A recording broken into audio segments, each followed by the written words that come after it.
אהבה בסוף הקיץ.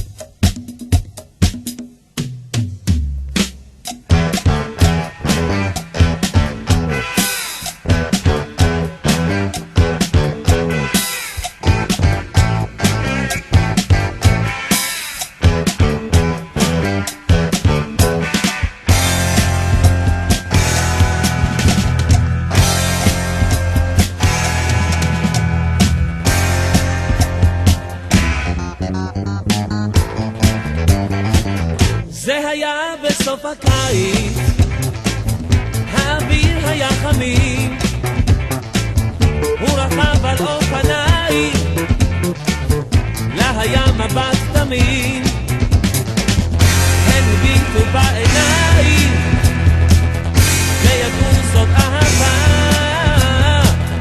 והשמש בינתיים נעלמה בים.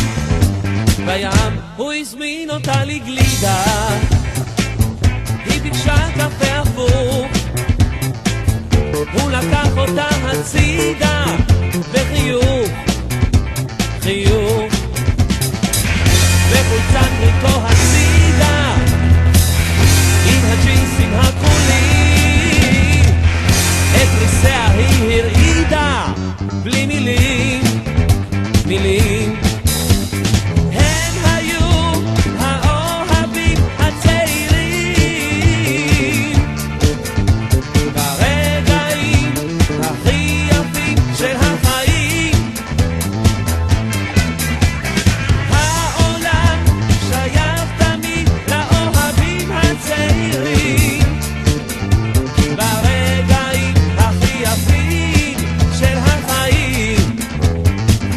מתחבקים ומסתכלים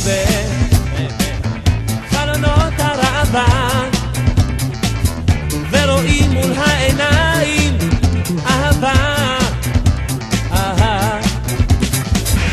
ואחר כך בקולנוע הצגה חצות, אי אפשר עכשיו לשמוע, הוא אומר לסוד, בסוד הוא אמר לה בואי הנה ולידפת שערה, היא הסמיקה ונתנה לו נשיקה,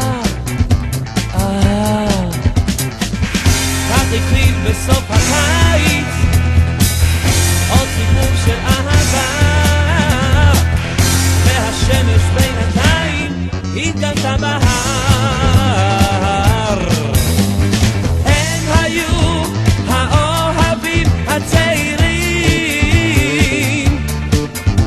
ברגעים הכי יפים של החיים. העולם שייך תמיד לאוהבים הצעירים ברגעים הכי יפים